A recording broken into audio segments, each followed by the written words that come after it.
Good afternoon and welcome to the Seminar on Sustainable Development. The topic of today's seminar is Technology Policy and Global Warming.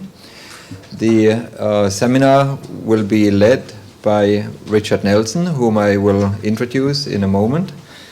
And he then will introduce his panelists as he goes through the session. He also will lead the question and answer period that follows the introduction. At the beginning. So this is the third Sustainable Development Seminar of this semester. It's also the last for the fall semester, and we will organize a series of 3 or 4 in the spring semester, and we will let you know through the typical channels when they are and on which topics they will be as soon as we have set them. So let me introduce Richard, and you have the CVs in the material, so I will cut that a bit short, but just highlight some of the components of his CV, of his bio, that are the most relevant for this seminar here. Dick is the George Blumenthal Professor Emeritus of Business and Law at the School of International and Public Affairs here at Columbia University. He's also the director of the program on Science, Technology and Global Development at the Earth Institute. Before assuming the position of George Blumenthal Professor, Dick was the Henry Luce Professor of International Political Economy at the School of International and Public Affairs, also here at Columbia University. In the spring of 1997, he was appointed as the first director of the newly created Public Policy Consortium at Columbia.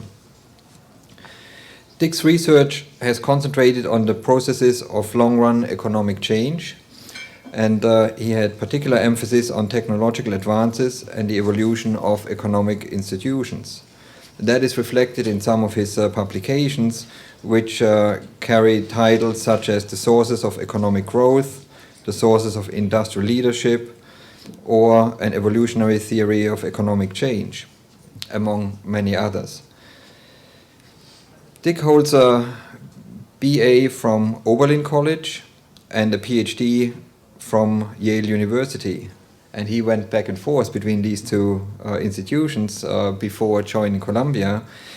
Between 56 and 57, he was assistant professor at Oberlin College, and from 68 to 86, he was professor at Yale University. One final notable appointment, Dick also has served as a senior member at the Council of Economic Advisors between 61 and 63. So please help me welcome Richard Nelson.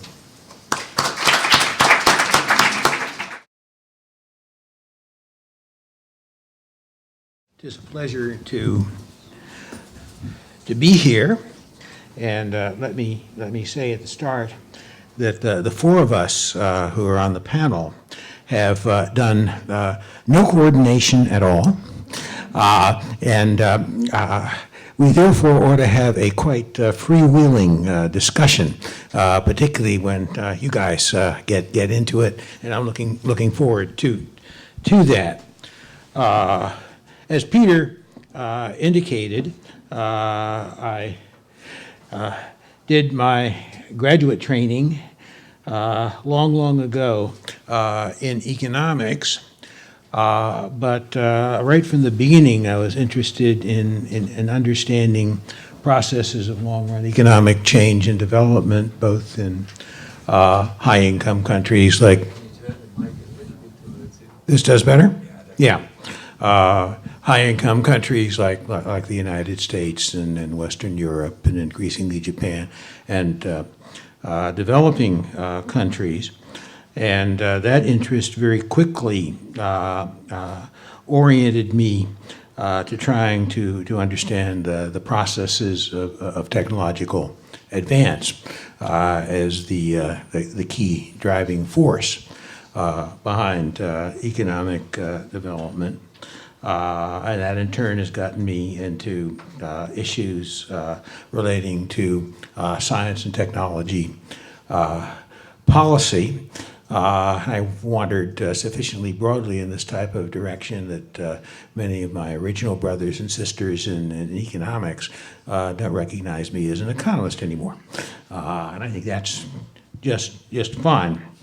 The session today is concerned with technology policy and global warming. That's the proposal that I sent in to Pamela some time ago, and she said, great, let's do it. The issues here relate to such matters as what should be public policy regarding the development of newish energy technology like solar and wind, and what do you do to make nuclear more benign and less dangerous, carbon sequestration, and that range of issues. And those are the kinds of questions that have always interested me. However, the interest I have at the present time and the research in the paper that lie behind what I'm going to talk about were triggered by a conference about 3 or 4 years ago in Oslo that was concerned with government policy toward research and development. And in the course of that conference, several of the participants got up and said, we really need to be doing much more on the alternative energy front. What we really need is a Manhattan project that developed the atomic bomb in the U.S. During World War II, or Project Apollo, which many of you were around to watch and applause, or at least look at quizzically. And I got up and said, in reaction, there is that sense of urgency, and there is that need for a commitment of significant public resources in this arena. But the Manhattan Project and Project Apollo are just plain bad models for what you are trying to do here, what you're saying we ought to be trying to do here. And that generated quite a discussion. And one of the persons at that Oslo conference happened to be head of a foundation. And he came up to me afterwards, and a couple of other people who had taken my side or my position in that discussion, and said, will you write something on this? And we said, sure, why not? For those of you who are interested in the paper behind the scenes, the paper is called Technology Policy and Global Warming. What else? And it's in a journal called Research Policy, which is, I think, undoubtedly the best known of the journals that are concerned with science and technology policy in the world today. And it came out in 2010, and you can pick up this up at the library or on the internet or whatnot. I'll also note that the next issue of research policy is going to be a special issue that is concerned with mission-oriented government research and development policies more broadly and more generally, in which energy is part of it, but we scan more widely. I think there's been a lot of writing about the Manhattan Project or Project Apollo as a model that is appropriate in this broad area. But for a lot of reasons, I think it is not. First of all, both Manhattan and to a considerable extent Apollo were projects that were oriented toward the development of a single huge complex technological system. And what the challenge is here is oriented toward an enormous variety of different types of technologies. I just talked about some of them, from new energy technologies like solar and wind, to doing something to make older technologies less damaging to the environment, like carbon sequestration, toward technologies that improve the whole efficiency of the energy production and distribution and using system that we have. And furthermore, in some sense, both Manhattan and Apollo were single-shot projects. You developed it, though of course there were successors to Apollo, and there continue to be. All the technologies that are involved here are ones that are continuingly evolving and changing over time. The orientation needs to be, therefore, to facilitating and spurring the development of a large number of, right, different technologies over a long period of time. But I'll stay with this slide for a bit, since that's what I'm talking about.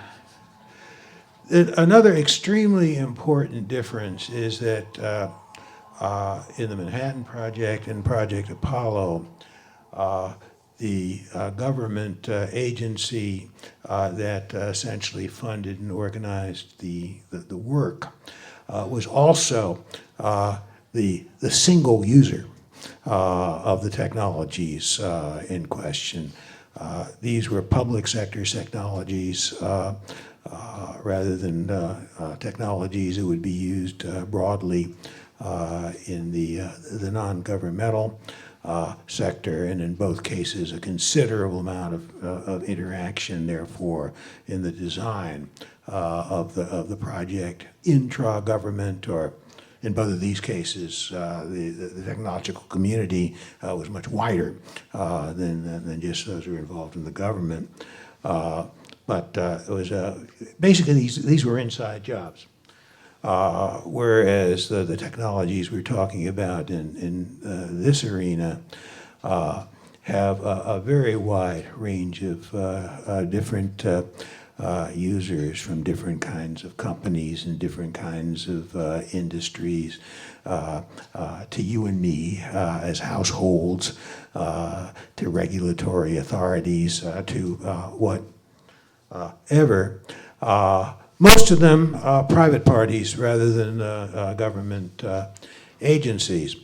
And while you can sort of influence what the users are going to do and whether they, in a sense, adopt these technologies or not by a variety of regulatory and other incentive measures, with few exceptions, you essentially can't say, take it and adopt it. In a sense, you got to develop technologies that the wide user community is interested in using and picking up on their own. And lastly, in the Manhattan case, there is one spread out, but nonetheless relatively unified and under public control source of the R&D that is leading to the generation of the technology, the artifacts in question. in the arena we're talking about here, or the various arenas we're talking about here, what you have is lots and lots of different sources of research and development. A large number of them private, and a considerable amount of the funding going into the endeavors being private, and therefore the issue of a division of labor between public and private is fundamental in this arena. Yeah, I think it's important to reflect a bit on the characteristics of technological advance over longish periods of time in arenas or in technologies where technical change has been relatively rapid. First of all, these endeavors, or these doing something effective in these arenas, is a planner's nightmare. You have a very great deal of difficulty in figuring out which of a wide variety of technological approaches or technologies is going to be the one that, in fact, works best. You're going to be in a position of very considerable disagreement among the best informed people in the broad area. And the response to this, if you're going to be effective and not just lucky, is that you have to have a broad enterprise that explores and continues to explore many different varieties and many different options. I've been struck by the extent to which the small number of people who have been writing about the advance of technology in this area keep on focusing on organized research and development, and that is an extremely important part of what is going to happen and drive the evolution of these technologies. However, in virtually every technology that has advanced significantly over the long run and cumulatively, and it's pretty darn clear that this is the case for the variety of technologies in this arena that I know a little bit about, there's an awful lot of learning by doing and using that is involved in the process. It ain't just R&D that develops the new technologies. It's the working with the technologies, particularly the earlier versions of the technology, in practice, tinkering with it in the field, feeding back and complaining to the designers about what has worked and what has not worked and what the problems are. So this is not just an R&D enterprise for sure, though a lot of the policies can be oriented on the R&D side.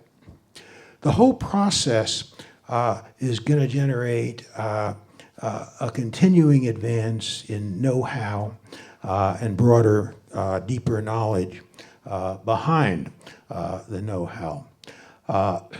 And some of this knowledge is going to be really quite private for a period of time, associated with the individuals who have made it and learned those particular kinds of things.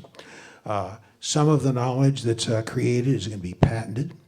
We'll come to the patenting issue, which I think can be a very tricky one in this arena in a minute or two. But what's going to be true about this arena and about every technology that has advanced significantly over the long run is that a considerable part of the technological knowledge in any given period of time is public knowledge held by the scientific and engineering profession quite broadly in the field. Some of this is deliberate, that it goes public. Some of it is inadvertent. But there's an awful lot of public knowledge that is generated and given that you really want to have a number of different actors participating in pushing the technology forward, you want most of the knowledge to be public and accessible for different actors to pick up. I know of virtually no technology that has advanced significantly over the long run where it's possible to identify one or two or three firms or sources that have done the lion's share of it. You have major actors and minor actors, but this is basically a broad process involving many actors. In the technologies that we're considering here, private firms operating under market incentives have been and are going to be a large part of the story. But in this arena, like in just about every other arena, say semiconductors today or pharmaceuticals today, there is a very major non-market element to what is going on, associated with such things as engineering schools and medical schools and chemistry departments and things of that sort.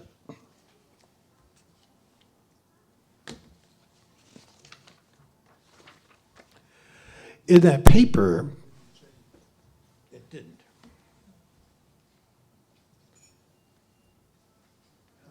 There we are.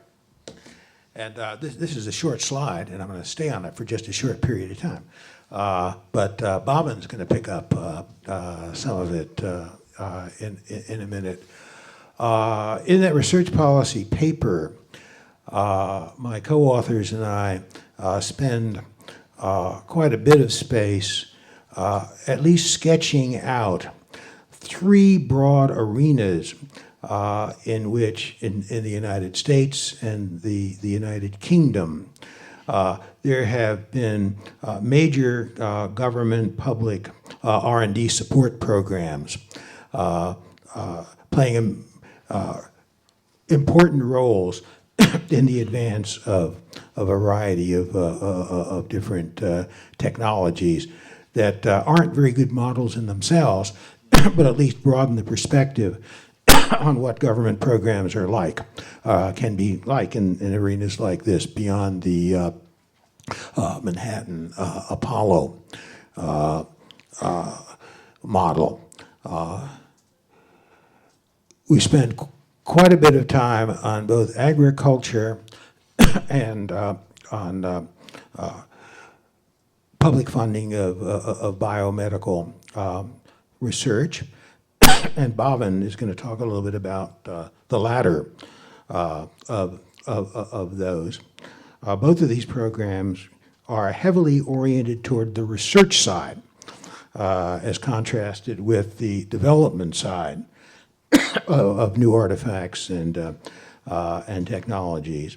But both of them have gotten very much into the development of particular technologies as well. These are programs that were to a very considerable extent and have been conducted in public facilities or non-market facilities, universities, public labs, and whatnot.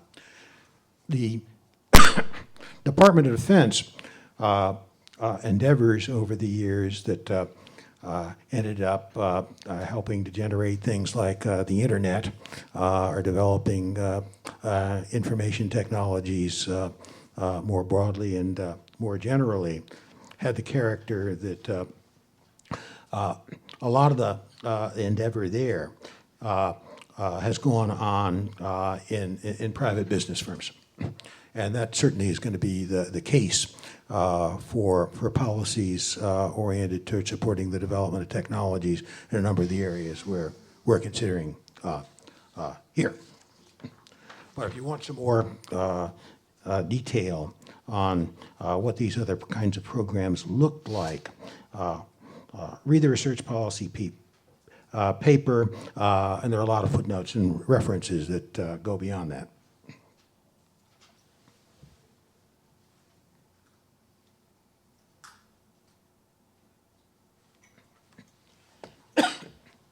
Yeah, let me conclude by talking about some guidelines that I and my colleagues think are very important to have in mind if the United States gets serious about developing programs in this broad arena. And we also express some disappointment that I think there's been very little discussion of this type of thing within the Department of Energy during the last several years, so far as I'm able to make it out. First of all, policy to support the technological development of new energy technologies, and in particular, ones that cut down significantly on the use of carbon-based fuels or cut down on carbon emissions from them, shouldn't really be regarded as a substitute for price and regulatory policies, a cap and trade, a tax on carbon, or things of that sort.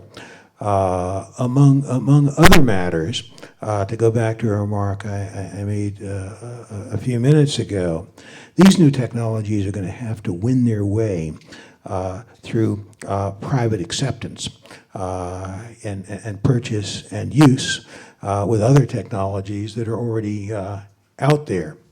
A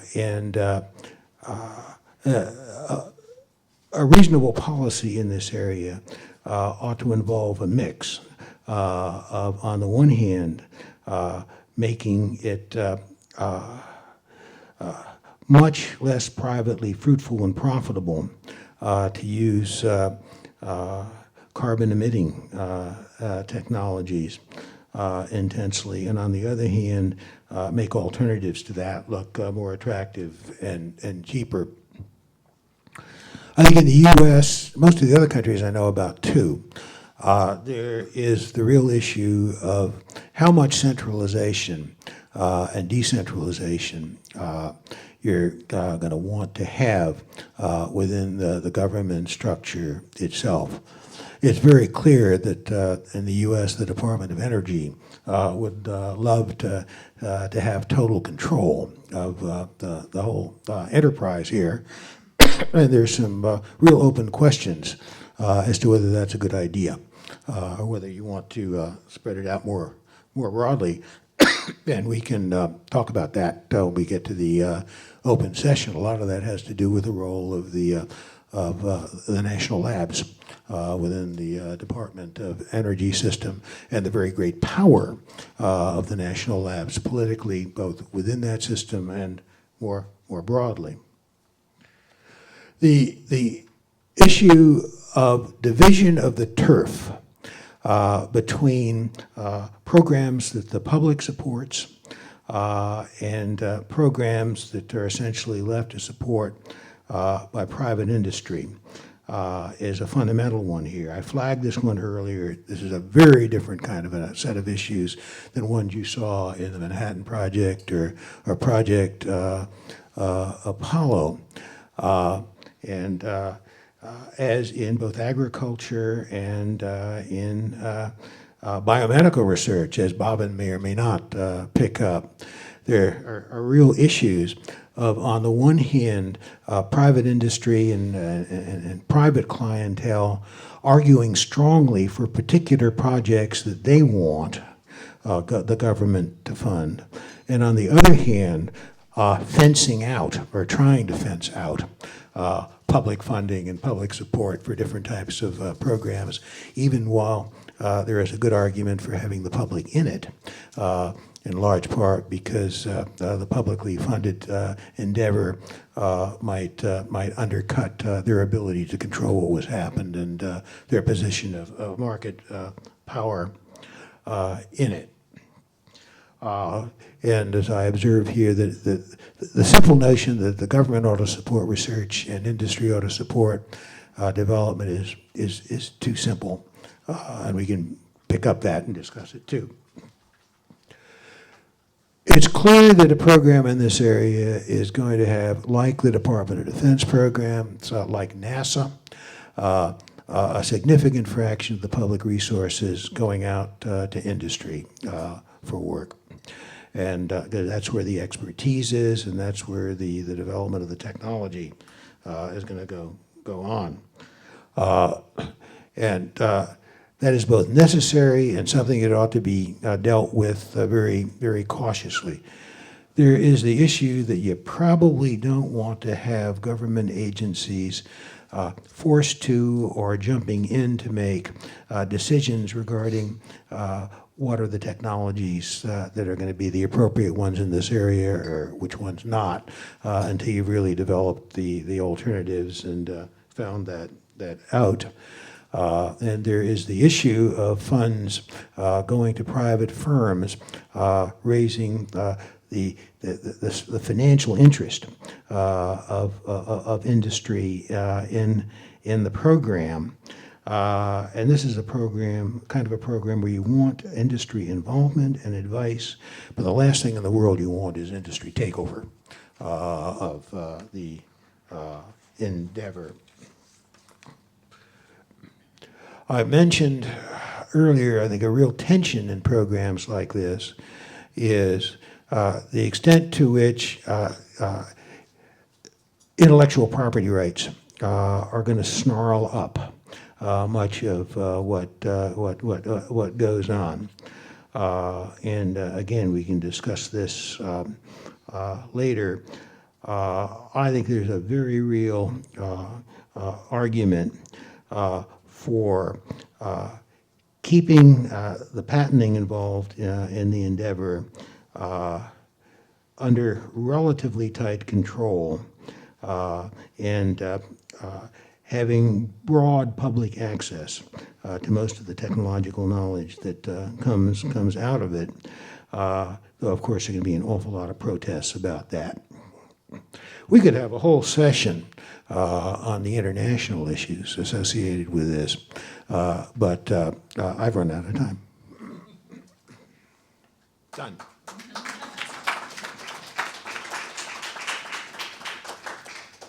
And Bhavan Sampat is next on the line. So, hi everybody. Thank you for the invitation. So, I'm an empirical economist at the Department of Health Policy and Management here at Columbia. Most of my research is at the intersection of health policy and innovation policy. So, I do work on intellectual property rights, patents, and access to medicines, both in the United States and abroad, and also on the National Institutes of Health, a big funder of biomedical research in this country, and I do some empirical work on how it does spend its money and how it should, and some of the political economy of all that. You'll notice that none of that is actually about global warming, so I was a little bit surprised to be invited here, but then I understood. Dick suggested that I could focus my remarks on responding to the parts of his paper that focused on biomedical research and the NIH in particular, which I'm going to do briefly now. And so I'm just going to be going over. Not as brief as my part of the paper, the part of my paper that was dedicated to it. Yeah, that's true. So Dick spoke of it briefly, and in fact, I'm going to drill down on some of the themes that are in the paper.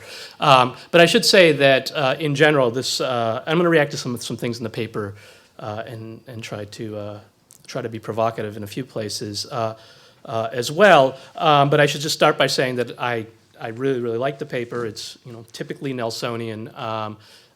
It's one of the things that you read by Dick that you read it and it opens up your mind in ways that you wouldn't have anticipated. And it's Dick and Dave Mowry and Ben Martin are probably three of the only people in the world who could have written this paper. So I really recommend it, even though I'm going to complain about bits and pieces of it right now.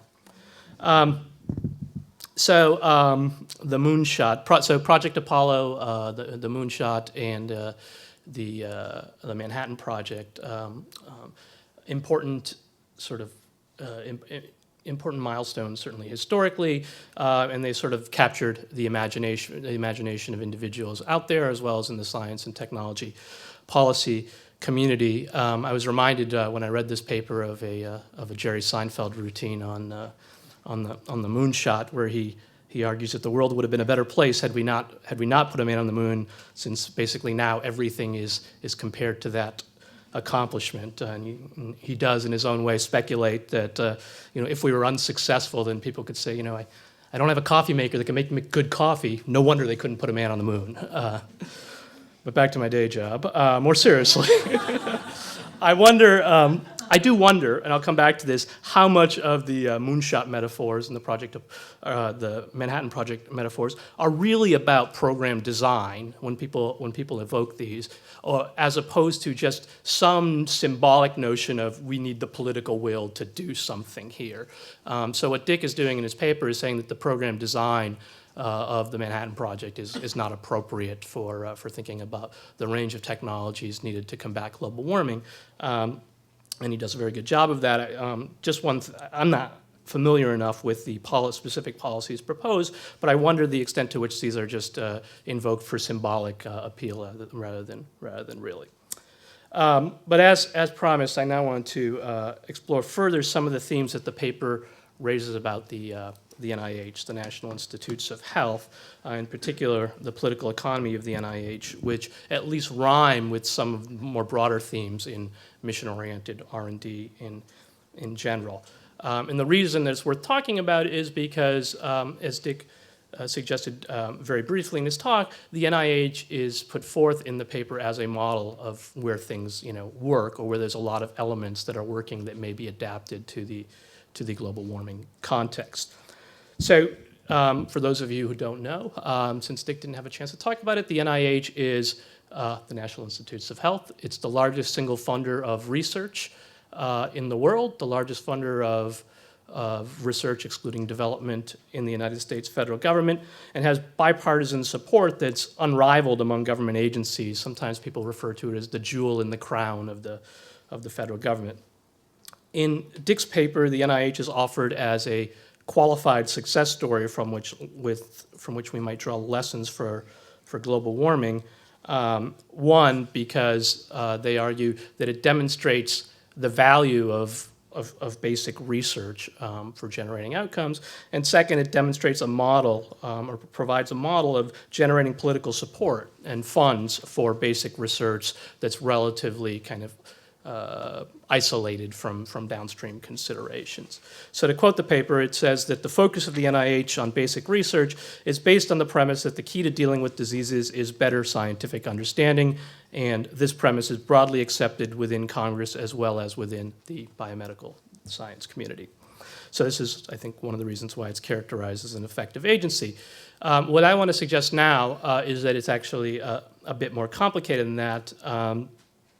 First, on the notion that first let me talk about the notion that there's acceptance that within the NIH world, that basic research is the right way to get better outcomes.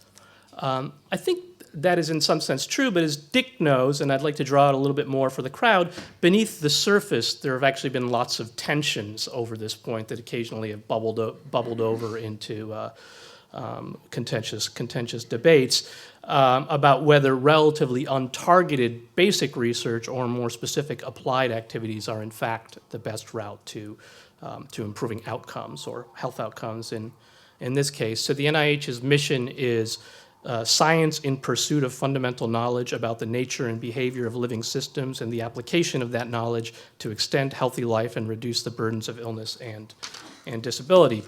So there's a health aspect of that mission and a science aspect to that mission.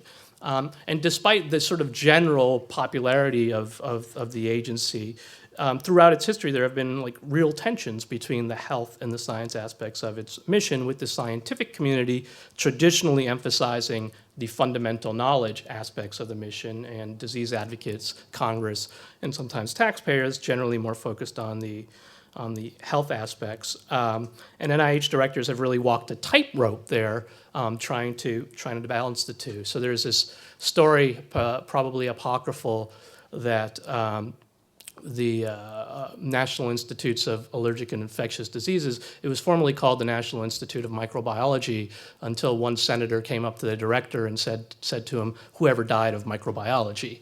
And so the name was changed. But that illustrates, one of many examples where there's this real tension about whether what they're doing is science or what they're doing is more linked to disease. Just very quickly, also illustrating the tensions going back at least as far as the 60s, there's been concerns, criticisms of the agency from disease advocates based on concerns that the agency is more focused on science and fundamental knowledge than it is on actually finding cures. I've been doing some empirical work on the NIH, basically trying to relate NIH funding to disease burden, so seeing if the diseases that kill the most people, that cost the most, things like that, in fact get the most money. I won't bore you with the results of all that, but one thing you learn, or one thing I've learned is I've sort of looked at that process, is it may be the wrong question if you actually go inside the black box or inside the crown jewel, as it were, and look at how a taxpayer dollar becomes a Columbia University grant.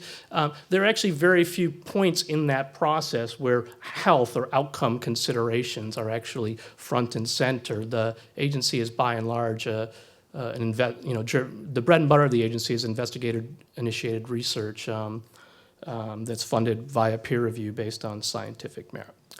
And indeed, the big push programs that Dick talks about in his paper, so there were several big push programs at the NIH, in fact, modeled after, I wouldn't say modeled after, but which invoked Project Apollo and the Manhattan Project. So these are the War on Cancer, and the Total Artificial Heart Program, I think, is the other one you point out. And there you have discussion. If we can send a man to the moon, how come we can't lick cancer or develop a fully implantable heart, an artificial heart? And what's interesting is in the debates over these programs at the NIH, you saw the very same tensions, which is there was a lot of concern by the people who wanted these deliverables that an agency committed to basic science like the NIH, it simply did not have the mechanisms to be able to target specific goals like cancer or total artificial heart. For the very same reasons, our colleague here at Columbia, Siddhartha Mukherjee, wrote this book, Emperor of Maladies, on the war on cancer, writes that there was serious consideration at that time of decoupling the National Cancer Institute, which is one of the parts of the NIH, from the NIH, precisely because they didn't think that this was the right kind of beast or this was the right kind of organization to tackle cancer. And in each of these cases, the NIH had to kind of depart from its bread and butter investigator-initiated grants and use RFAs, or requests for applications, or contracts, or center grants, non-traditional mechanisms to try to target research. And so one way I've thought about the political economy of the NIH is that it's mostly this investigator-initiated model that focuses on this basic research, but you have these safety valves in the process, these other non-traditional grant mechanisms which account for a minority of funds, but when there's political pressure to target, they can do so. Okay, so in addition to these safety valves, and I'll finish up pretty quickly. In addition to these safety valves, of course, another reason that the agency has been successful, and this is pointed out this is at least implicit in Dick's paper, is a belief that this model sort of works, that it delivers the goods. And at some broad cost-benefit level, I think that's probably right. So some of my work and that of my colleagues at Columbia suggests that the NIH has had an important role in drug development. It generates spillovers for private sector firms and things like that. But at the same time, there has over the years been recurrent questioning about the actual returns to publicly funded biomedical research, perhaps most prominently in whether the war on cancer was in fact successful, but related questions about whether technological advance in medicine is in fact worth it, given the effects of new technologies on healthcare costs and things like that. Dick's paper mentions, and this is, I think, one of the key points to take from the paper in general, not just in the biomedical research arena, that diffusion and adoption-oriented policies are really important in some sectors and are likely to be very important to tackling global warming. This is precisely where critics of an agency like the NIH have actually wanted it to go more downstream, to be, get into drug development, to do what's called health services research, to figure out what works well for for whom and things like that. But historically, it has been resistant, again, reflecting some of the fundamental tensions between the science mission. Health services research and focusing on the downstream delivery is not viewed as being sexy by the sort of scientific community, and it's been viewed as a threat to funds for basic research. So that's been hard to sustain. And also, just to pick up on a point that Dick raised, it's also been industry which has kind of been, when the NIH recently talked about getting more downstream into drug development because they're concerned about drug prices, and they're also concerned that there's not enough translation of genomic research into drugs. So they've started to make noises about going more downstream into drug development. And of course, the biggest complainers about this have been, the pharmaceutical industry, or at least one of the biggest complainers, because they kind of, and this is a theme that goes back to the end of World War II, want the agency to stay out of that arena. So, so I agree. I think this is something important to take from the paper, that global warming is likely to involve a lot of adoption and diffusion-oriented R&D. We don't do that very well in general in the United States, as Dick and others have written. We don't have a good framework for thinking about that. The sort of implicit blueprint for U.S. R&D policy, the Vannevar Bush report at the end of World War II, it kind of puts blinders on our ability to do any downstream kind of civilian technology policy or to foster diffusion or adoption. And it certainly is not the model that the NIH has been using. So to conclude then, to me, the questions the paper raises for global warming policy are two. Or at least the questions that relate to some of the things that I've been thinking about in the NIH context. One is, what is the right mix between basic research, applied research, and more diffusion-oriented research activity in developing the various technologies that we think we need to tackle global warming? Obviously, part of the answer to that question depends on the extent to which the specific technologies we think we need already exist, or in fact, we have no idea and we have to kind of develop them newly. The second question is more of a sort of political economy question. How do you organize an R&D effort that accommodates these different types of research? I think maybe I'm stretching a little bit here, but I think one lesson one can draw from the NIH is that they can be difficult to sustain under one umbrella, at least without triggering lots of controversy every few years. And so that may suggest, and we could talk more about this in the Q&A, that having it just under the DOE umbrella or something like that may not be the right way to go. And then finally, again, I'm just curious as to whether the moonshot metaphor is actually invoked for program design or whether it's just more symbolic. But finally, I think it's a great paper. It does a great job of opening up these questions and framing the debate, and look forward to the discussion. Thanks.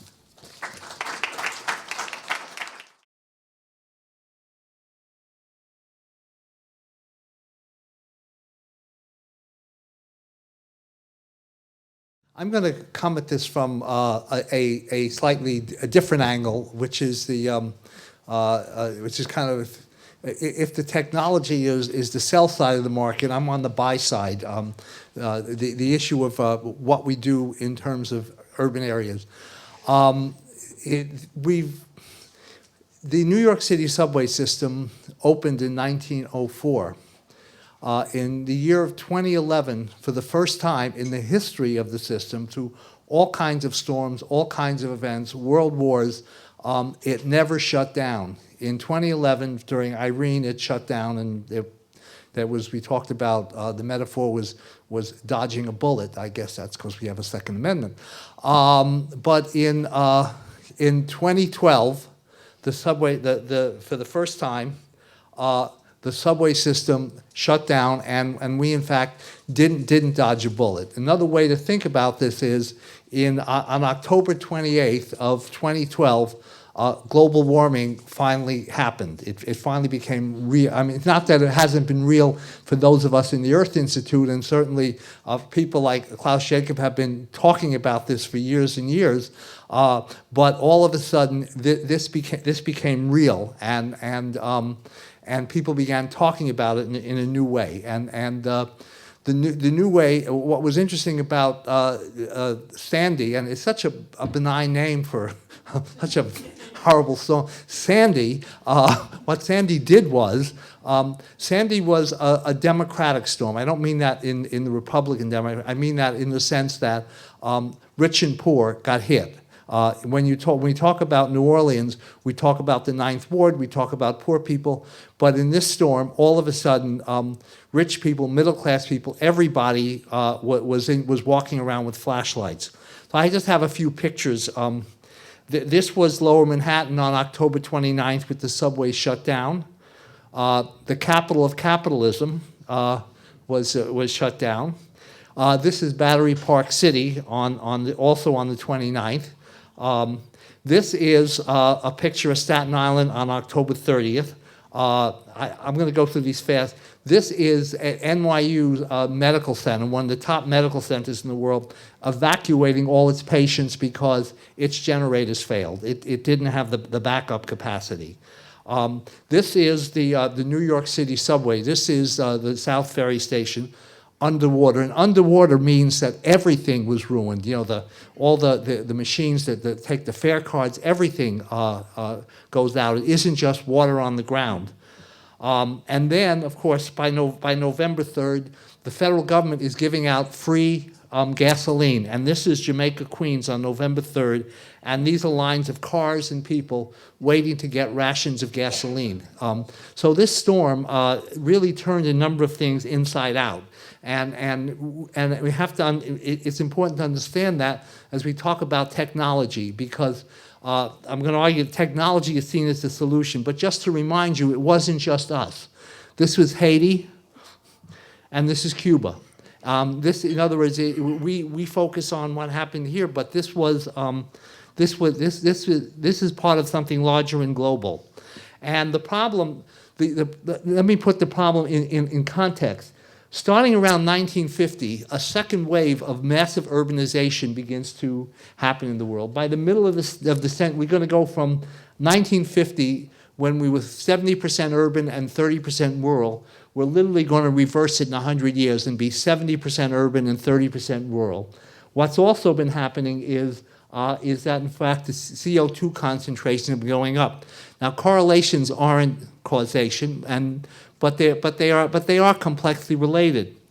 And so if we're going to deal with technology and we're going to look for solutions to it, the question becomes, what are the technical pieces of the solution and what are the social and political pieces? And there's necessary insufficiency in this. The first point I would make is, the problem is that we went through the period, this urbanization that we've been going through has been a very fossil fuel intensive urbanization. And it's and essentially slowing or stopping climate change through mitigate. We've known this. In other words, it wasn't news that this fossil fuel urbanization and industrialization was in fact changing the climate. The problem became, we're now at a point where even if we were to cut out all of our use of carbon-based energy right now, we still have a climate change problem. So mitigation alone is no longer a solution. Not that we shouldn't mitigate, but the question and the technical question is going to be one of adaptation to a very large extent. And so what's happened is everyone's always talked about mitigation and adaptation. Adaptation is now moved from backstage to center stage, and that's where we're going to be looking with technology. But at the State of the Planet on October 11th, Jim Hansen made the following quote: "We're at a fork in the road. We can either continue with business as usual and addiction to fossil fuels, or we can put an honest price on carbon that makes fossil fuels pay their cost to society." It isn't the first time, obviously, Jim has said something along these lines. He's been saying it since the late 1980s. And we have been, it isn't that we haven't been through these things, but I pulled out some figures just to show you it almost didn't matter. In 1960, the journey to work in the U.S. was roughly 64% was by car, truck, or van. By 2009, despite everything that happened in between, including oil shortages in the 70s, we were up at 86% by 2009. Public transport use fell. walking, I guess, we have to reinvent feet. Walking fell off. So the fact is that what we're talking about is we're talking about trends. I'm not going to dwell on this one. It's just that we know the relationship between the ways in which we spatially develop our cities and greenhouse gas emissions. And so these are basically pounds of CO2 per passenger mile. And this doesn't take new technology. This is a no-brainer in terms of this piece of it. The bigger question is why. And while adaptation promises expensive but technologically straightforward solutions to these physical challenges, the problem is it's only a necessary condition. The sufficient condition is we have to understand the path-dependent conditions that basically constrict what we can do. We have literally set our path in concrete. We've poured the concrete, and digging out of this is going to become, it's going to involve technology, but it's also going to involve changing a lot of the ways we go about and think about some of these things. And it's not just our problem, it's a global problem. If you look at I took a sample of 174 countries, and clearly as income goes up, so does car ownership. And if you run a log regression, you can't get anything closer to a perfect straight line than I got. An R square of 0.8, essentially fitted through all the countries in that sample, essentially saying that as income levels rise, people want to be in cars. There's a lot of reasons for that, but they are not set in concrete either. And we're talking about cities around the world that are still developing that themselves aren't set in concrete. So there's a lot that we could do, but we're going to have to change the way we think. But not surprisingly, the first response to Sandy has been technological. These are some of the things that have come out already to propose, sea walls, an inflatable flood stopper for the subway tunnel, $400,000 each, and we could just pop these things in the tunnels when the floods come. The questions of barriers, the questions of sealing off subways, ConEd upgrades. These are the kinds of things that are being. It's almost like with the stages of death and dying. Denial, anger. The first stage of emergency is technology. Let's life go on as it's been going on, and let's come up with a technological fix to keep doing what we were doing. And it isn't just that technology. There's also the things that are being proposed are there's essentially to begin to put perimeters of man-made, or let's not be sexist, person-made wetlands around Manhattan, and they're all plausible. There's nothing that's not plausible about any of this, but it doesn't get it. It assumes that we want to keep doing what we were doing in the same ways we were doing it, and so there's something more here than technology. And the other point is, what we were doing, in fact, isn't terribly efficient. If you look at the 4 counties of Queens, Staten Island, the Bronx, and Brooklyn, that's of 231 counties in the United States with over 250,000 people. Those were the ones with the longest average commutes. It's not that what we're doing is all that terribly efficient. And if you look at the dotted lines in terms of our transport system, we're almost near 100% capacity. But remember, these are 203 figures. In fact, the more recent figures, we're actually over 100% capacity. The one line is over 100% capacity already. So the issue of what we do going forward, it seems to me, is we're going to have to start thinking in larger ways about this. And once again, there have been ideas. Congestion pricing, it's a good idea. There's a whole range of ways to begin thinking about how we pay for and finance our urban infrastructure, how we change the incentives. Right now, the incentives are to build roads. All the cost-benefit studies that we do are all studies that essentially rely upon time saving. So you do a cost-benefit study, you show you can save 4 minutes a person with a new highway, you multiply it by the number of people, put a price tag on their time, and you've got a benefit. But the reality is, we also see that nobody is traveling less. If you were saving time, you'd be traveling less. So what we have to do is we have to begin to rethink the ideas behind what cities are about, and in rethinking those ideas, we can then talk about what technologies we want. One of the problems with the earlier picture I showed you with those flood barriers, as Klaus Jacobs pointed out to me, they put those numbers up, $30 billion, $23 billion, but nobody says, what else could we do with $23 billion that would make even more of a difference? That discussion isn't taking place right now. Anyhow, and congestion is, you don't need to see all this. The essential question is, if we're going to succeed in adapting to a new climate reality, we need to abandon or stop pursuing urban development policy as if, one, energy is inexpensive, two, the environment is robust, and three, the climate is constant. And absent a new mindset about the spatial possibilities for urban life, technology isn't going to prove to be is going to prove to be insufficient, an insufficient solution to the climate problems. And that's what my contribution to this discussion is, and we'll pick up on that.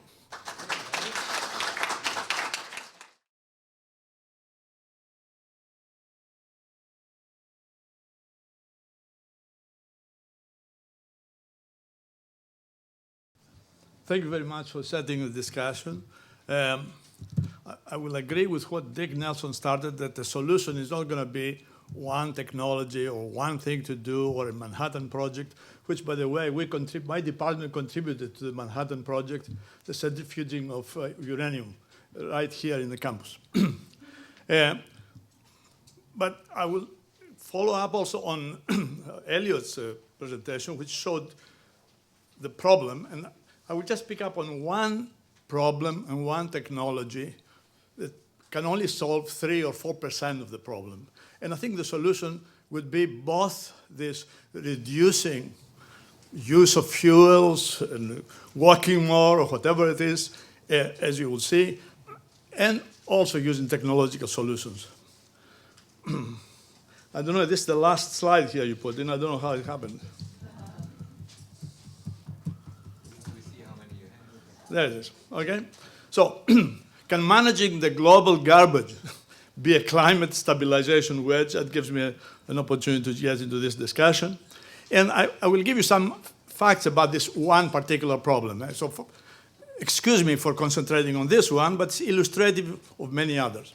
The global disposition of municipal solid waste right now is about over 300 million tons recycled, 200 million tons thermal treatment, waste to energy we call it, landfill with methane recovery, which is very important, 200 million, and over 800 million tons of non-recovery of gas. And this is, of course, happening over most of the world. And to show you this is a hierarchy we saw of waste management, which shows what people should be doing first. You see at the top, waste reduction.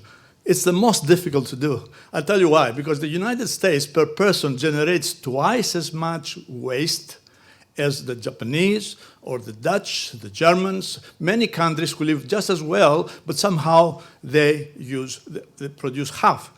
But as you will see in a moment, it's not a wonder, because we also use twice as much energy as Japan and other countries.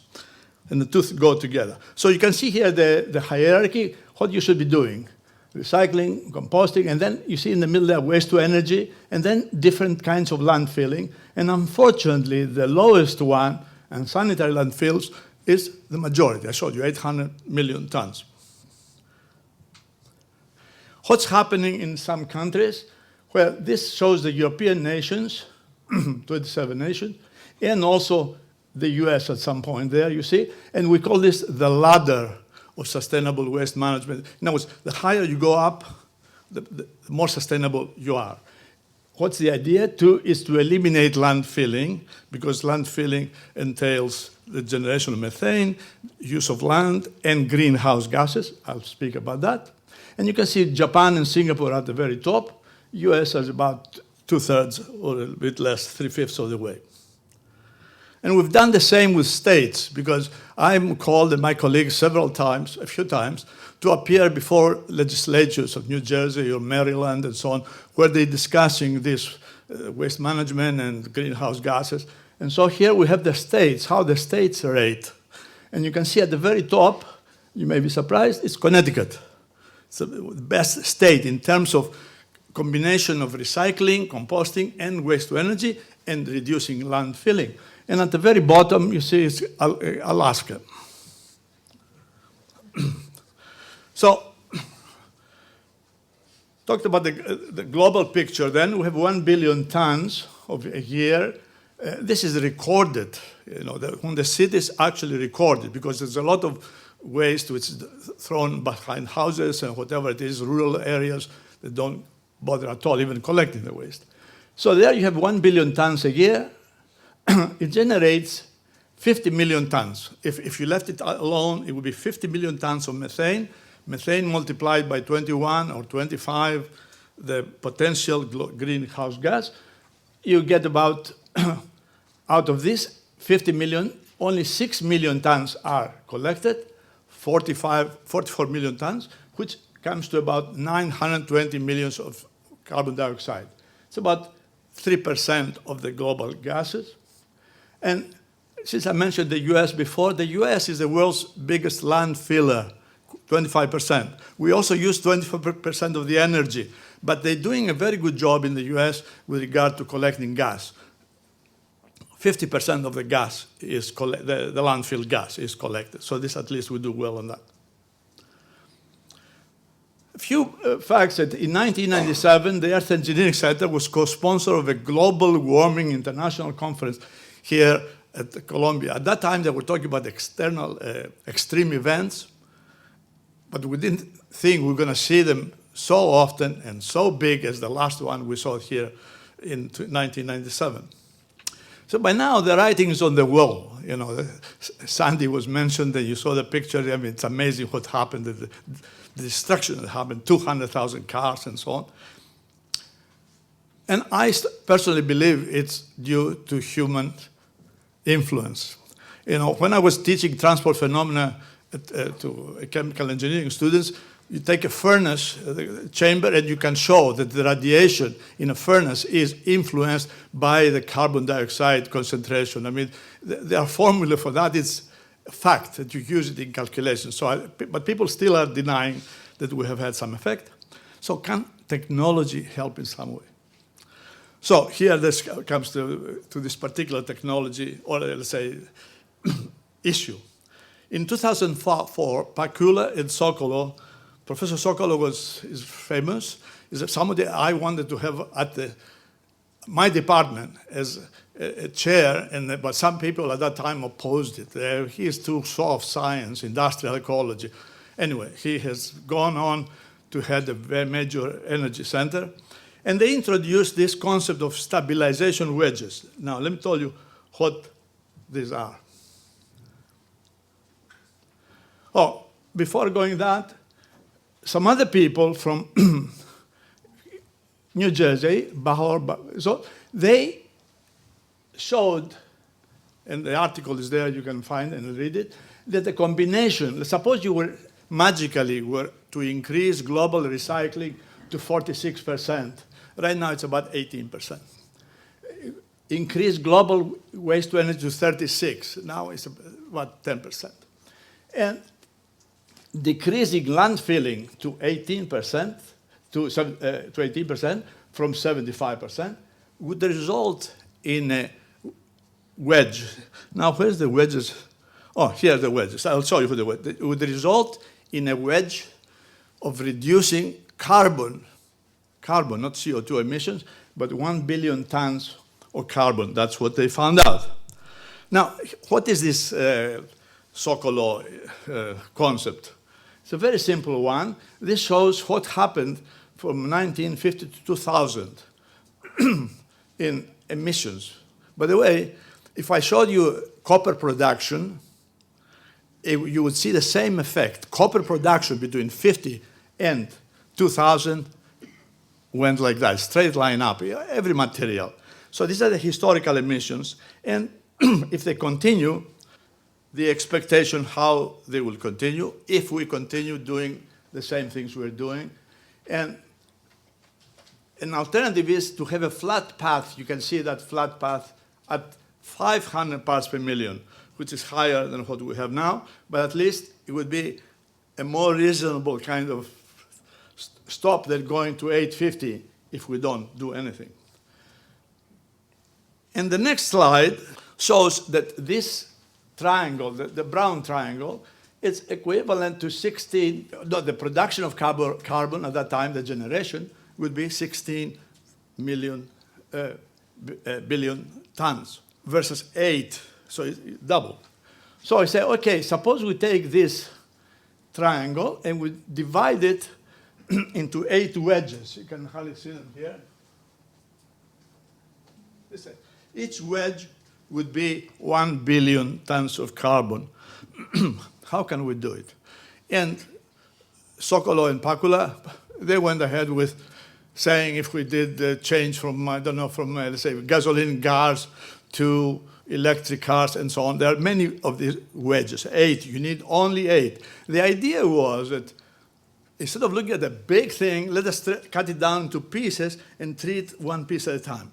And then I told you, Bahor and his colleagues, they calculated that if you took care of one thing, which is waste disposal, you could be one of these wedges. This is the wedge. It's 1 gigaton of carbon, but at that time they had 50 years. I went further and did it from now to 1950, to 2050, 35 years. Anyway, it would be 25 gigatons of carbon to be redirected, so be avoided or somehow. And several of these wedges would be required. So going back now to Bahor's thesis that one can, by taking care of waste, you can reduce it by 1 billion tons of carbon. How much will it cost? Because you can have all the good ideas, but you have to consider, of course, what's the economic cost. And some years ago, Elaine Matthews of GIS and ourselves, we put a paper together about how the MSW generation changes. And we found at that time that it changes with energy generation, consumption. And there are so many people estimating with some degree of accuracy the energy projection that why don't we use that?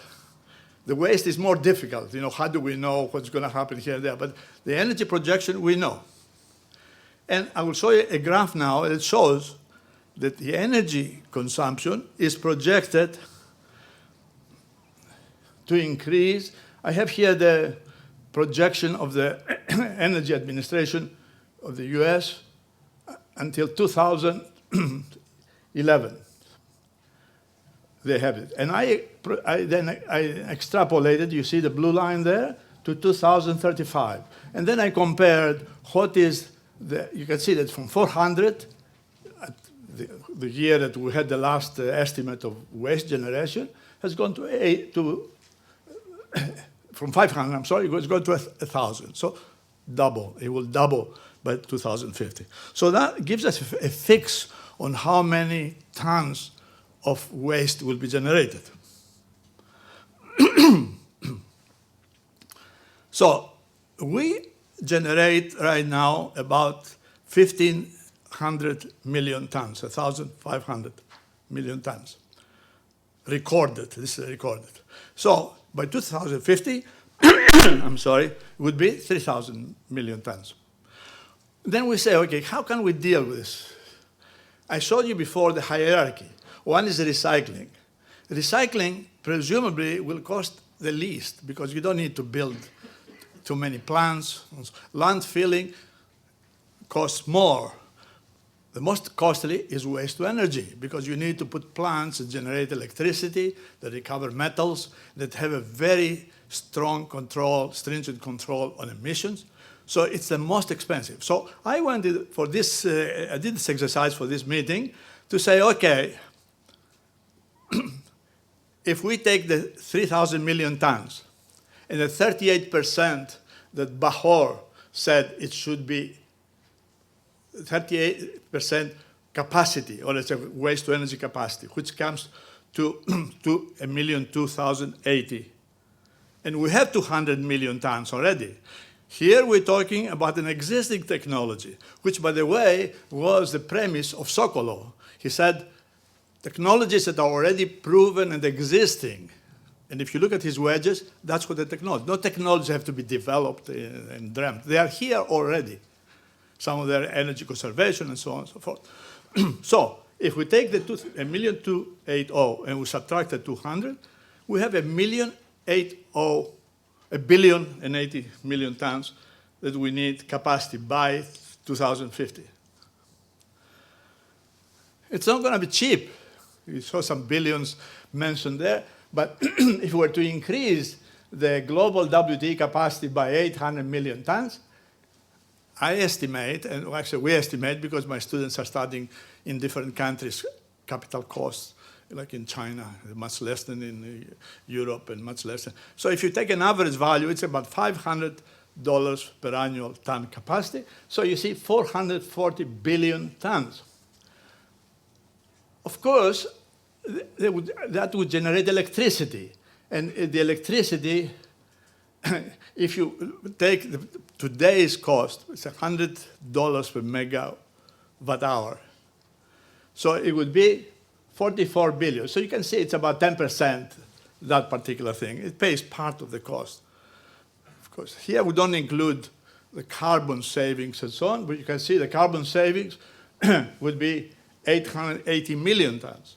So if you put a value to that, like $50 a ton, like Norway does, we can add 40 billion. And you would avoid 88 million square meters of land, 88 million. That would be like 88 divided by 4.4 times 20, a piece of land 4.4 miles by 20 miles long every year is converted to landfills. Now, is this a real problem? Yes, it is. And I show you here some of the cities that are really suffering already by that. This is the city of Beijing, looked at on a Google map with pinpointing the landfills, about 600 landfills around. I don't know how many of you had a chance to see a movie we showed.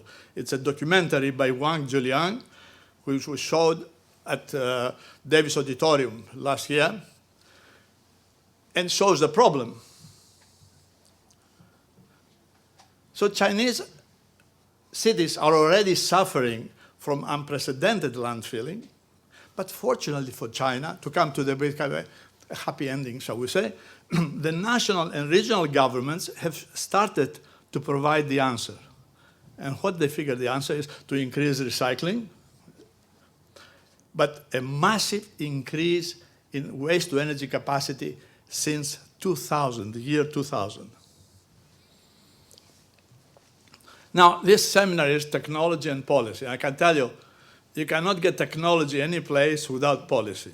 New York City is a good example because we have about the worst waste management system amongst developed cities.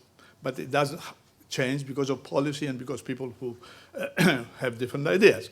But you can see in China, the policy measures that were put in place by Chinese government to encourage waste to energy. And you can see that one of them is credit, $30 per megawatt hour. Instead of getting, let's say in this country, 100, you get 130. Let me tell you that the waste to energy companies here in the United States, some of them They get $40 total, not credit. There's no credit, zero credit. They get $40 per megawatt hour.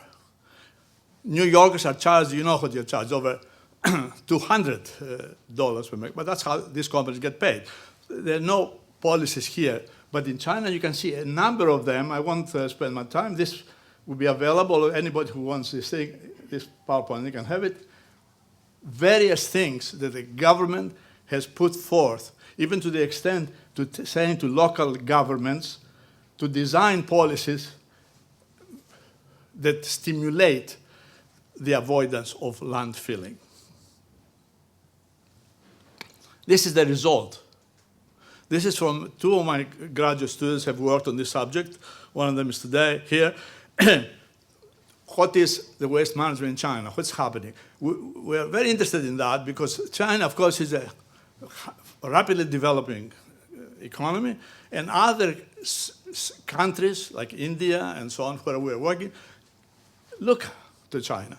And you can see that China was able to increase from 2001 from 36 waste-to-energy plants they had. The United States had 87 total we have.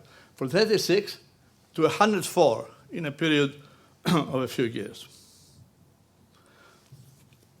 And I think this is one of my last slides. We put this one because we wanted to see how sustainable waste management as represented by waste-to-energy. It's one only, yeah? But I showed you before the countries that they were doing recycling, they were doing also waste-to-energy, like that, until they eliminated landfilling. And this one shows the countries that have at least one or more waste-to-energy plants. And you can see it's a function of GDP. This GDP is purchasing power parity, which is more real to my mind than the actual dollars. And you can see that the waste-to-energy capacity is mostly in the richer countries, right? But we see Azerbaijan building one, and I showed that slide specifically about China, that how policy, and you can say whatever you want about policy and central government, that they've done it and they've succeeded. By sheer coincidence, today at 6:30, there is a seminar. It has nothing to do with me. I was informed about it a couple of days ago, but it's very interesting. Trash, New York City's $2 billion problem. And what interests me is that Venicia Lannon was a SIPA student who took my course in industrial ecology. I know her well. But now she's regional director of New York State Department of Environmental Conservation. And Professor Kate Asher, until recent years, she was an opponent. So maybe Mayor Bloomberg has decided to put a waste-to-energy plant, and maybe he has mobilized some forces. I'm going to go at 6:30 to hear about this. Thank you. We've got about half an hour for open discussion, and who wants to start? I will. Hi. So I want to kind of move the discussion towards technology in regards to carbon capture. I don't believe anyone really touched on it, and I know it's kind of a big issue, especially here. A lot of professors here at Columbia are working on carbon capturing devices and methods. So if someone can talk about that, that'd be great. Yeah, actually, it's one of the wedges of Sokolow, carbon capture. I believe it can be done. It's been done. Norway did it several years ago, but at the same time, the government had put a tax or a duty, whatever you want, on carbon dioxide of $50 a ton. And a company there started collecting CO2 from natural gas and oil production. So it can be done, but it's going to be costly. Actually, we'd like to see it because the moment it happens, that will make more beneficial to put, let's say, for instance, waste to energy, which saves about 1 ton of carbon dioxide per ton, than other technologies. And as you say, there's Professor Lackner in his school. He's working on various means of sequestering carbon. Yeah, I've been thinking about this question of carbon taxes.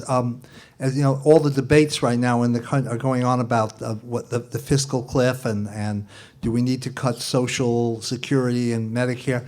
I was thinking if we began imposing carbon taxes on goods that we bought, for example, we've shipped a lot of the carbon production to China. You say, okay, so a shirt comes from China, but it's got carbon in it.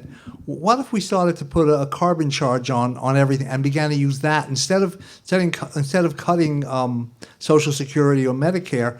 We began using a carbon tax to fund things by the amount of the carbon content in the things we use, so that it doesn't become an issue that we ship the carbon off to China and then lecture them.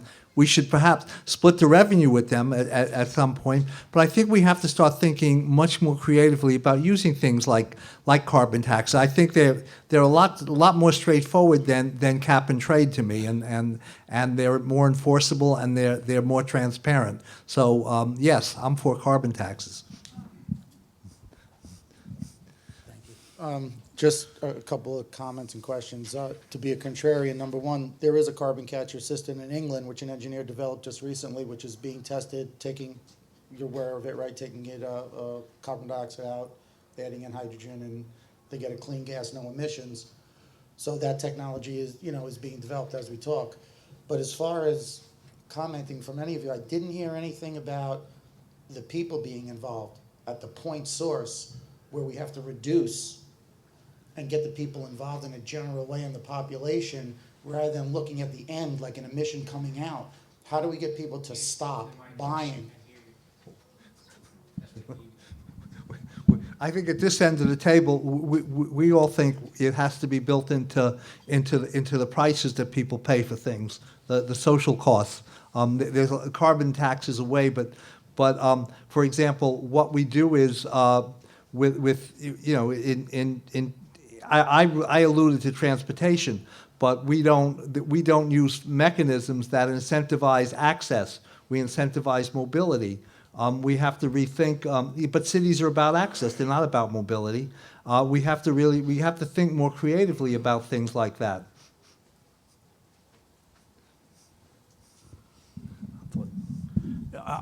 You're not absolutely right, because I did mention that in the US we generate twice as much waste and use twice as much energy. And it would seem that would be the easiest thing to do, but of course it's the most difficult because it requires living style or whatever it is. It change. Buy-in, but if without the buy-in from the general population, how, as we get more efficient, we tend to use more, whether it's the car efficiencies, and we keep on using more.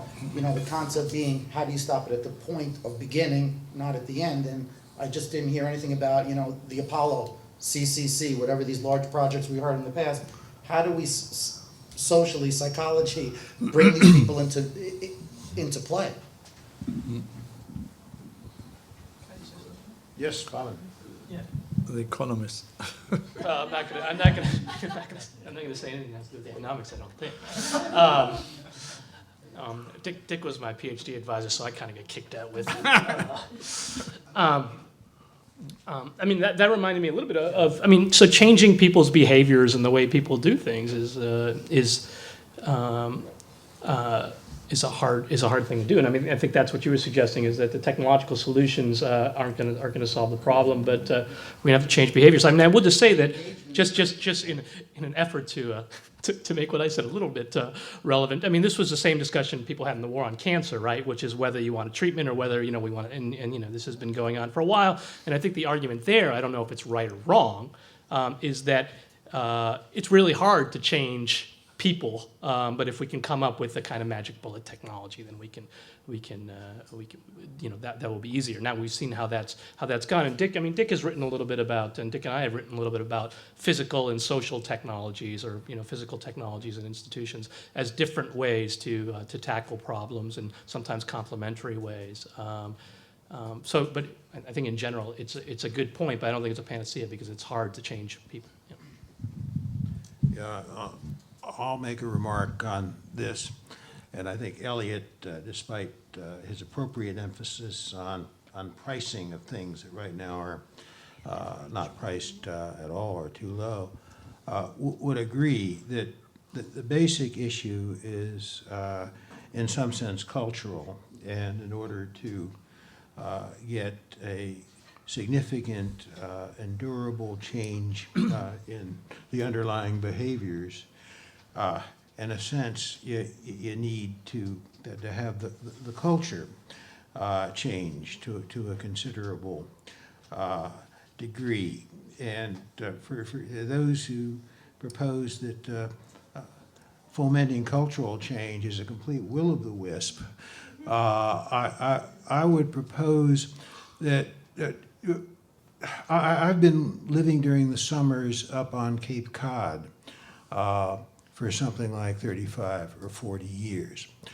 And what I find absolutely remarkable is the increase over that period of time in the extent to which people who go to the community dump, here we have that dump, essentially pay a lot of attention to recycling, to sorting out cans and bottles and papers from other type of garbage. This was not done many years ago. It's done increasingly. There are no particular incentives, financial incentives to do that. It's basically a matter of principle. It goes slowly. My conjecture is that if you did a careful study of who was doing it, you would find that the percentage of younger people who were doing it was significantly larger than the percentage of old fuddy-duddies like myself, though I do it.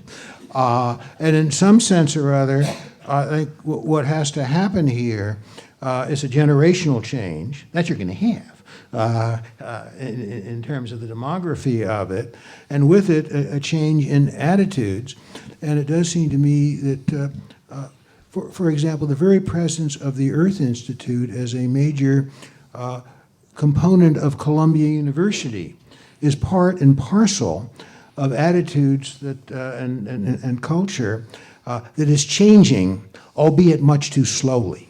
But I think that you've got to have this change in the thing that people think are the appropriate things to do. I like to bring to the attention of Professor Nelson, who is from Cape Cod, and I have a home in Cape Cod. In 1990, 45 communities, including all the communities of Cape Cod, got together with some businessmen and agreed that their waste would go to a waste-to-energy plant, CMAS. It's in Rochester, Massachusetts. At that time, at $25 a ton, which was twice as much as they were paying for landfills. So they went to that. Since then, these communities, and by the way, I say 45 communities means 45 landfills closed. They were turned to transfer stations, wonderful. And as there was an agreement to increase the cost of living agreement, it went to $45. But people who don't have such a thing, such an agreement, like New York City, spend $110. And even further, I don't know if they did in your town, Dick, but they did in mine, Sandwich. Last year, they put blue bags called Sandwich. You buy them for $5 for $6. And you cannot bring waste to the transfer station for transfer to, unless it's in one of these bags. So we call it volume-based waste fee. And that has worked miracles also. It has been a decrease. The manager of Sandwich sent me the data, a decrease on the amount that goes to. And in both cases, there was a financial incentive. Right. Okay? That the less you put out for the town, the less you pay for the waste to energy or for everything else. Yeah, it's certainly not one or the other. It's both, but the change in broad attitudes that goes on, and Absolutely. more of which is required, is absolutely fundamental. And speaking for those of us who used to be economists around here, our disciplinary brothers and sisters tend to ignore this or to poo-poo it. It's absolutely fundamental. I have a question for Dr. Sklar. And thinking about Cape Cod as well in this question. So you guys are doing such a great job on waste, but you're also actually doing a pretty good job on coastal resilience. The question I have is, there's a kind of inherent conflict between policies that protect existing urbanized areas and the sort of, in other words, to adapt to climate change, the necessary technologies in order to keep cities that are largely on the coasts functioning. And the other side of it, as you were speaking of, the carbon mitigation problem. Since cities tend to have lower emissions than suburbs and ex-urban areas, and yet they're also more often located in the most highly vulnerable places. So you have this inherent conflict. For years, we're talking about wanting to increase New York City's population because having people move here is better than having them move to New Jersey or the suburbs of Phoenix, but you're also putting them in harm's way, which requires technological solutions in order to keep them safe. So I was just wondering if you had any comments or thoughts on that from a global perspective. I also heard one researcher out of Brown who did a complete, very extensive regression model looking at vulnerability around the world and found that in countries with more highly urbanized populations, holding all other values constant, including income, that those places were less vulnerable. So cities actually create less vulnerability, even though they tend to be located on the coasts. Maybe that's because infrastructure is buried, or there's collective action to sort of solve problems once a storm hits. So cities are good for resilience in a changing climate. They're good for climate mitigation. They reduce CO2 emissions, but they tend to be located in places that are more vulnerable to begin with. So, meta question. Thanks. I always teach my graduate students to begin answering a question like that by saying, it depends. The issue is cities are a double-edged sword. The density of cities, if properly serviced, for example, Manhattan is dense, and Kibera, which is a slum in Nairobi, is dense. But people like to live in Manhattan. They don't like living in Kibera as much because it has no services. So cities can in fact be much more energy efficient, as you say. On the other hand, there are cities that are completely automobile dependent, that are sprawled. You have to look at cities built after 1950 that came of age after 50 came of age around the car. Older cities, which initially came of age around rail-based modes and retrofitted cars, retrofit more easily. There's a lot of complexity to this. But I think that the real answer here it isn't either or. It's very site specific, and the issue in New York is should right now the City Planning Commission has been, up until maybe a couple of weeks ago, has been very hot on basically rezoning land along the waterfront for more residential use. Is this a good idea? The problem, one of the problems, of course, is that all the places that were hit, they're talking about luxury housing, but the places that were hit, a lot of the places that were hit badly were really working class neighborhoods, and they were located along the waterfront because that was low-lying areas that nobody wanted to live in full time. And if Ian McCargan, his 1966 book Designing with Nature, had designated Staten Island, all of the places that Mayor Bloomberg said were the evacuation area, were all the areas in 1966 that Ian McCarg said we shouldn't be developing. So the issue isn't cities versus suburbs. The issue is really one, how do we designing cities that work better, fortifying cities that already exist, ensure, and we've got to build our way, and it's also something we have to build our way out of. One of the points I made is we've known these things for 40, 50 years. The issue for me isn't how we do things right away. The issue for me is how do we change the path dependency that we're on? How do we shift the path so that we begin moving in a better direction? Because you're right, cities can be amazingly energy efficient, but cities can also be a disaster depending upon when they were built and how they were built. I have a question to ask Professor Sklar also, because you showed a barrier or a gate which can go between Sandy Hook and Amsterdam has built one like that, you know. But then, and there was a number there, like $25 billion, which I thought is reasonable, you know, because New York spent more maybe on Sandy. But then you said that somebody else said that this would not be enough money. No, And now as you knocked your own. it was Klaus Jacob who the other raised the question with me, which I've been thinking about. He says it's fine to talk about 25 billion or 50 billion, but what are the alternative ways we could be addressing this problem? We're not talking about the alternatives. Everybody is talking about one set of technologies because those are the ones we know. And of course, the Dutch have the most to teach us about things like that. That was the point. It wasn't that it was enough. No, but there's good reason to doubt the number. But taking the number at face value, the question becomes: is that the best alternative? Are there other ways we could be doing things that might be more efficient and create more resilience? That's what I took from Klaus.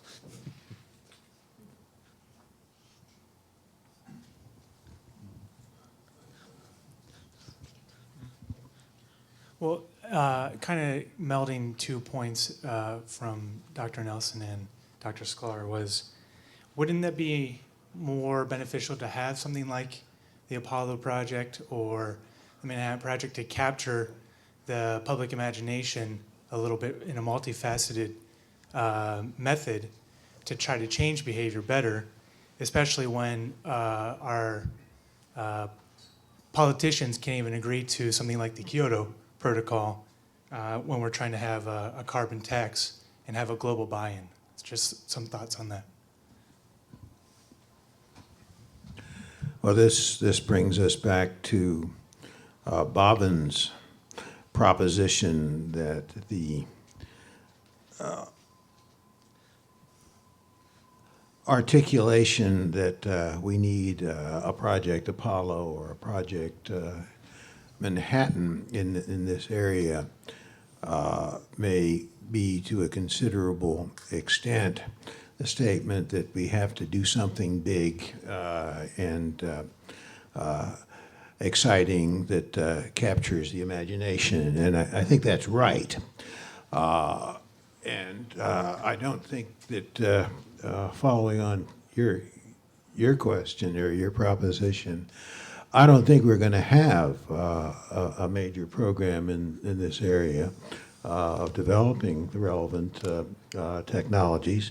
And I agree with Elliot that that's not all you need to do. It may not even be half of what you need to do, but I think it's a significant part of what you need to do, unless you have a considerable amount of public imagination caught up on it. And I think the very interesting question is, can you get public imagination caught up in political support for a very major program in this area without having that program be a top-down design from a government agency oriented one? And my conjecture is I think you can. I think you can. But in order to do that, at the start at least, you need to understand first that you really want to capture public enthusiasm for it, and you have to have a banner that flies above it. And that second, you don't want to have a tightly focused top-down program. Then you can begin to think about how you put those two things together. Yeah, I think the issue is it's not clear what the common enemy is here. First of all, there's even disagreement about about the extent to which it exists. But even when you break it out, I think the wedges are we teach that model a lot because there's a lot of different pieces to this. There are the solid waste pieces. There are the transportation pieces. There are water pieces. There are energy pieces. There are disagreements within that. So trying to imagine that an Apollo-like project would somehow get at this is hard. I think also understand in a lot of ways we're at the beginning of this dialogue. We should have, for those of us who do this work, we wish we were 30 or 40 years ahead in this dialogue, but at least the dialogue is beginning now.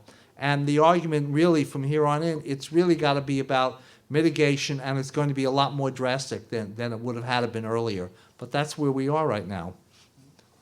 Not mitigation, adaptation. Excuse me. Yeah, it was interesting to me during the debates, and I must say I support Obama, that nobody mentioned climate change.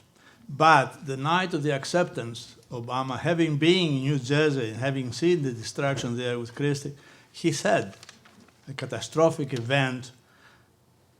That's the first time it was mentioned. And the more we mention it, I hope we don't need so many storms to teach us something. One is enough, The ancient Greek says, twice sinning is not the attribute of a wise man, So that there will be some change. I don't know what the change would be, but it has to be in the direction of we discussed today.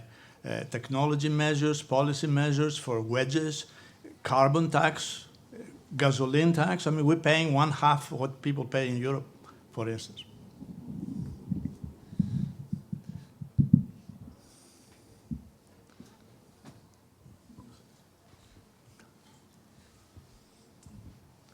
Kind of just want to play a little devil's advocate here. So the Earth goes through a lot of different climate changes, throughout history, ice ages, this and that, and it will I remember them, yeah. Continue to do so. Yeah. You're not that old.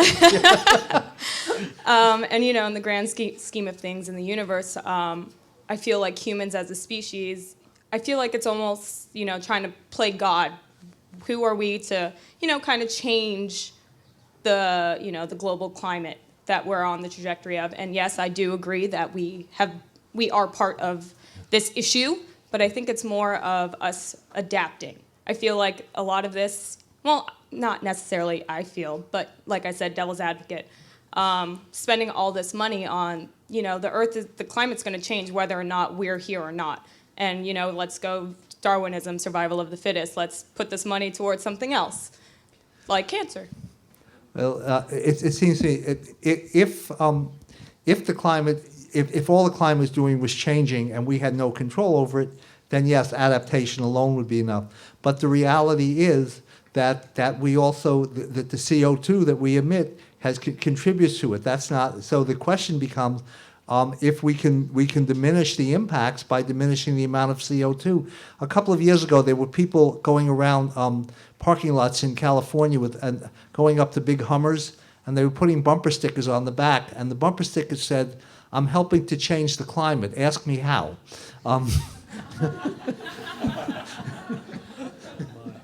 Yeah, let me pick up on Elliot's remark. And what you proposed earlier, which I think is right, that